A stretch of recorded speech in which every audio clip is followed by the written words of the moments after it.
Jeffries. You're watching Carolina News Today.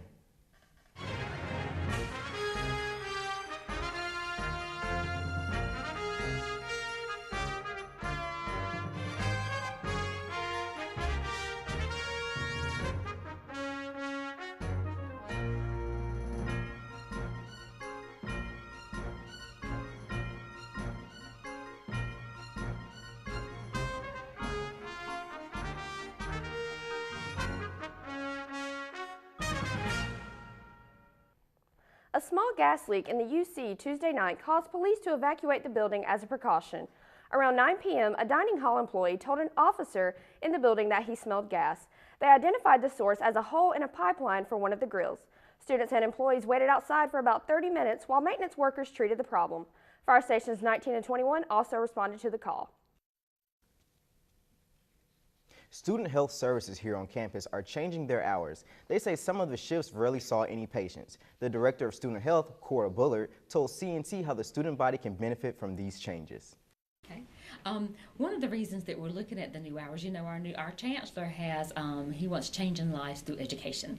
The way our schedule is right now, with we having nurses spread out through the 3 different shifts, we can't get out there and do a whole lot of health education programming that we'd like to do. So with our new hours, with some of those nurses that's on that night shift, we're going to bring her to that day shift, and so we'll be able to offer more programming to our students, more health education programs, more prevention programs, and so that I think would be beneficial to our students. Evening hours on weekdays have been eliminated. Saturdays they're closed. Friday and Sundays they're open until 11 p.m. The North Carolina Department of Health and Human Services has released its quarterly HIV/STD report. Our own Dolphus Pearson tells us how the numbers relate to UNCP. The DHSS report lists the most common STDs in the state and breaks them down by age, gender, and county. RN and health educator for UNCP, Ms. Jessica Locklear, tells us the STDs they see most frequently. The most common STD we see on campus is chlamydia. How common? And on average, we see it at least once daily or a couple times a week. The state report lists college-age students, making up the overwhelming majority of new chlamydia cases. 70% of North Carolina's nearly 60,000 reported cases in 2015. It is the most common in the United States as well. Nationally, the CDC's STD reports list chlamydia, along with gonorrhea and syphilis, as rising at a, quote, alarming rate, up for the first time since 2006, with approximately 1.4 million new reported cases. Fortunately, chlamydia isn't permanent. It is a STD that is curable. You can take a one-time dose of an antibiotic to help get rid of the STD. The key to all STDs is that they are preventable. Protected sex prevents them. Condoms are absolutely free at Student Health. You don't even have to ask for them. You just come in Student Health. There's always a basket at the front beside the window. The students grab them, no questions asked. So there are condoms available that you don't have to ask for. So there's really no excuse, for these STDs because they're all absolutely preventable. For Carolina News Today, I'm Dolphus Pearson III.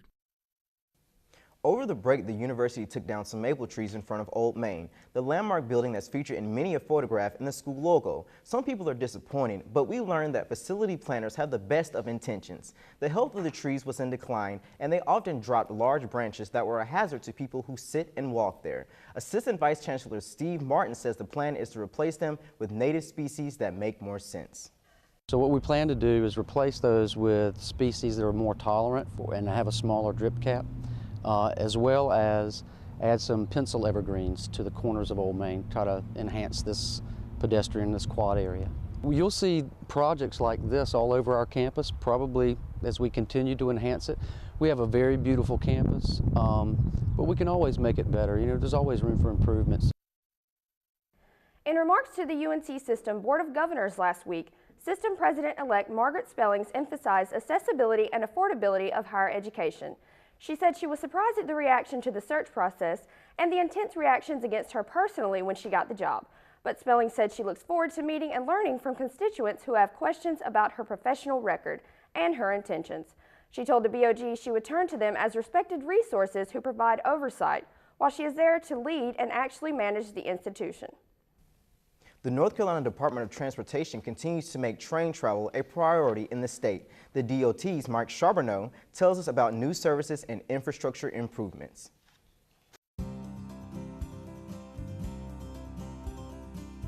Welcome to this edition of NC Transportation Now. I'm Mike Charbonneau. Well, this was a big year for the Carolina Panthers in their run to Super Bowl 50, and we want to congratulate the team on a great season.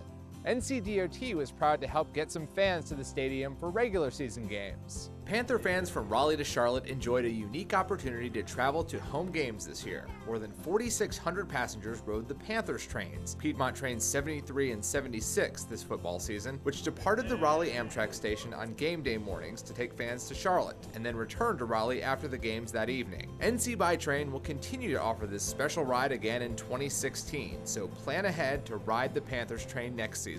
Travelers on the rails and the roadways have likely noticed a lot of construction along the railroad between Raleigh and Charlotte. That work is now halfway complete and is part of a series of railroad and highway enhancements known as the Piedmont Improvement Program, or PIP, to modernize the state's railroads and make highway rail crossings safer. The nearly $550 million investment will bring safer and more reliable travel for both passenger and freight trains, as well as drivers, and better connect the economic regions of Raleigh and Charlotte and the cities, towns, and communities in between. Through PIP, NCDOT is constructing 12 new roadway bridges that will carry traffic over or under railroad tracks, adding 31 miles of parallel track to help keep both freight and passenger trains moving in a more reliable and timely manner, and closing 38 public and private railroad crossings to eliminate the potential for train and vehicle collisions. Additional improvements include renovating train stations and passenger rail cars, and the addition of 2 daily passenger train trips between Raleigh and Charlotte. Overall, these projects, especially when we talk about the safety projects,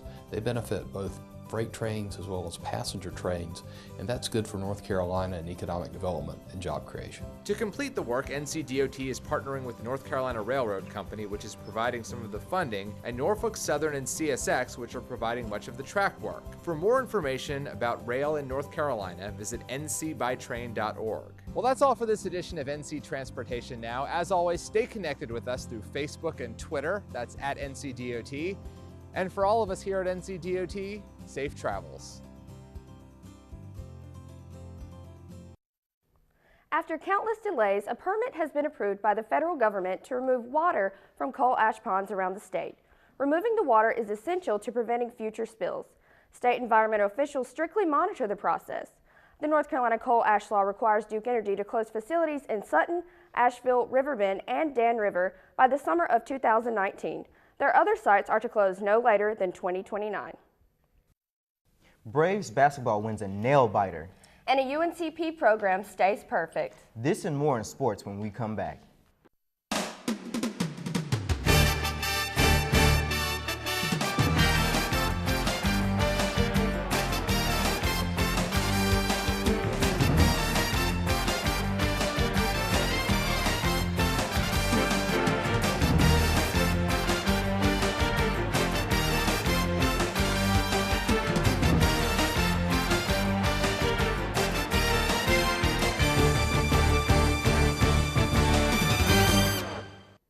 It was senior night at the men's basketball game when they faced off against the 8-18 Flagler Saints.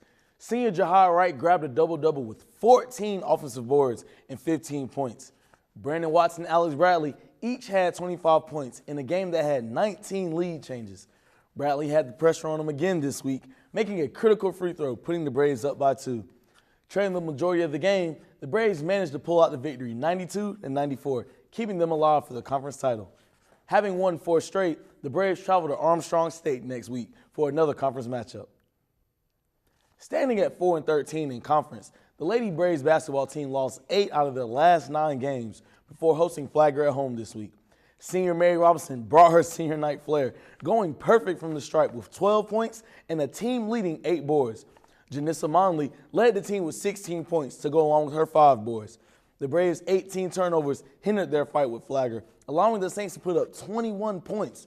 Flagler ran away with it late, taking the 83-65 victory. With 2 games left on the schedule, the Braves will travel to Armstrong State next week, hoping to end their 3-game losing streak. After a disappointing loss to Newberry at home, the Braves wrestling team shipped off to Gaffney, South Carolina for their last match of the season against Limestone. However, the Braves struggled until the end, nabbing just 3 decisions throughout the match. Stewart and Dew had plans to change that, capturing the only pin of the match. But that wasn't enough as the Braves dropped their second straight conference matchup. Next on tap for the Braves are regionals in Indianapolis next week. Braves sluggers have scored at least 5 runs in their past 5 games, but against the Pfeiffer Falcons this week, head coach Paul O'Neill used 9 pitchers in 1 game, keeping it close until the 8th inning.